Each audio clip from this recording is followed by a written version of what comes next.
Os gastos com a saúde pública em todo o país tiveram um aumento de mais de 1000%. Isso só para atender as demandas judiciais. É o que mostra um relatório feito pelo Tribunal de Contas da União. O termo judicialização da saúde nunca foi tão usado. Na prática, é quando um juiz determina que o Poder Executivo compre medicamentos, pague exames ou garanta tratamento hospitalar na rede pública ou conveniada para pessoas que não conseguiram pelas vias comuns ou não têm condições de pagar. E com isso, a conta pública aumentou bastante.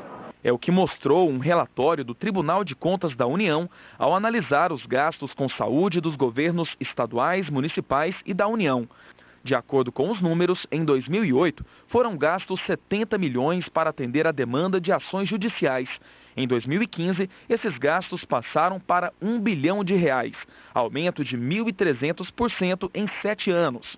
A auditoria também apontou que no fim de 2016, o número de processos na justiça relacionados à saúde eram de quase 1,5 milhão.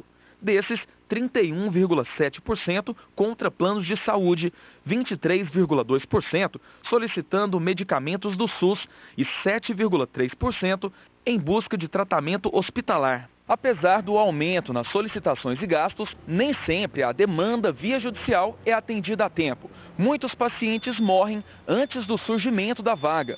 Um dos casos mais recentes foi de um senhor de 78 anos de idade que estava internado no Hospital Regional de Planaltina, a pouco mais de 30 quilômetros de Brasília. O comerciante Joaquim Araújo deu entrada no hospital dia 14 de maio após sofrer uma parada cardíaca. Durante a reanimação pulmonar, teve uma costela lesionada. A lesão contribuiu para o desenvolvimento de uma pneumonia. Ele ainda sofreu mais 2 paradas cardíacas. Em nota, a Secretaria de Saúde do Distrito Federal informou que o seu Joaquim Araújo precisava de uma UTI avançada, com suporte de hemodiálise, e que durante a espera recebeu todo o atendimento necessário, mas o idoso não resistiu e morreu. A parte humana, os médicos, enfermeiros, os vigilantes do Hospital de Planaltina são muito bons. Eles o tempo inteiro, eles ficavam ligando 24 horas atrás de uma vaga na UTI, mas não tinha, né? E quando eu cheguei com a liminar, inclusive eles me receberam lá às 10 da noite, para pegar a liminar, eles falaram simplesmente que era só um papel, que infelizmente, como não tem vaga, e na própria liminar estava escrito lá que aquele papel não tem poder de criar vagas, e nem de furar a fila, nem de passar ninguém na frente da fila da lista de regulação. Isso está bem claro na liminar. Em 2017, apenas a Defensoria Pública moveu mais de 700 ações dessa natureza contra o governo do Distrito Federal. A Secretaria de Saúde informou que recebe por mês uma média de 110 pedidos judiciais por leitos de UTI. Informou ainda que em abril, 89 foram atendidos. Um dos critérios é a gravidade de cada caso. Dentro da classificação daquele paciente, ele passa a ter a prioridade maior. A Secretaria respeita as ordens judiciais e trabalha nesse formato. No Distrito Federal, existem 416 leitos de UTI, entre adulto e infantil. Desses, cerca de 65 estão bloqueados por falta de estrutura e profissionais. O diretor de regulação garante que, em breve, esses leitos serão desbloqueados e a rede ampliada.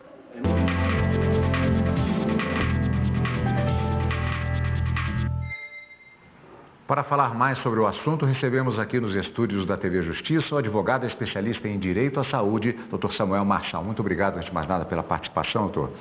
Eu gostaria de começar perguntando, na verdade, uma questão que seria por que ninguém cumpre a determinação da Justiça, parece que ela fica um pouco respondida já por aquela situação que foi definida pela enteada do seu Joaquim. Ou seja, há uma decisão judicial, mas a condição física de atendimento, de estrutura, ela simplesmente não existe.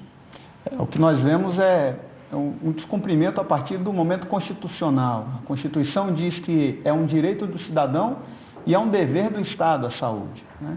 E como dever, nós percebemos que a estrutura que é oferecida e os recursos humanos que são oferecidos não atendem àquilo que é previsto na Constituição, o que traz, infelizmente, essas notícias ruins que a gente vê na área da saúde. Agora, doutor, nós falávamos antes, inclusive, do início da entrevista, a respeito de uma situação que ela é bastante paradoxal. Há um número de leitos previstos dentro da estrutura de saúde pública do Distrito Federal, sendo que 20% desses leitos, eles existem só que não, para usar uma terminologia moderna, ou seja, eles estão lá fisicamente, mas por N motivos, eles simplesmente não podem ser usados, quer dizer, não existem na prática. Exato. Infelizmente, a gente tem casos como o Hospital de Santa Maria, que tem todo um pavilhão de UTI que não funciona. Então, se você tem 400 e poucos leitos e 65 leitos bloqueados, ou porque não tem mão de obra para recursos humanos para operar aquele leito, porque não é só uma cama, existe todo um equipamento para atendimento na UTI. E se você não tem estrutura de material e de equipamentos para atender o cidadão, a simples judicialização e uma decisão favorável para o cidadão não vai garantir esse atendimento. Então, nós começamos a ver que existe uma dificuldade de gestão, de planejamento, de viabilização de recursos financeiros para que as coisas funcionem. Quer dizer, as UTIs também elas estão lotadas, porque, por exemplo, no caso do seu Joaquim, eu não sei se é certo dizer que se ele tivesse talvez sido atendido numa UTI, as chances de sobrevivência talvez tivessem sido maiores, mas as UTIs estão lotadas? As UTIs no Distrito Federal, além de lotadas, elas sofrem por equipamentos que não atendem de maneira adequada. Uma outra dificuldade que existe no sistema do Distrito Federal na saúde é porque pacientes que têm alta da UTI não deixam esse leito da UTI, uma vez que não existe vaga disponível na enfermaria, que é o passo seguinte da evolução num processo de melhora da saúde. Então ele continua na UTI, ocupando um espaço que outro deveria ocupar, porque ele não consegue ir para uma enfermaria continuar seu tratamento. Agora nós estamos falando da capital do país.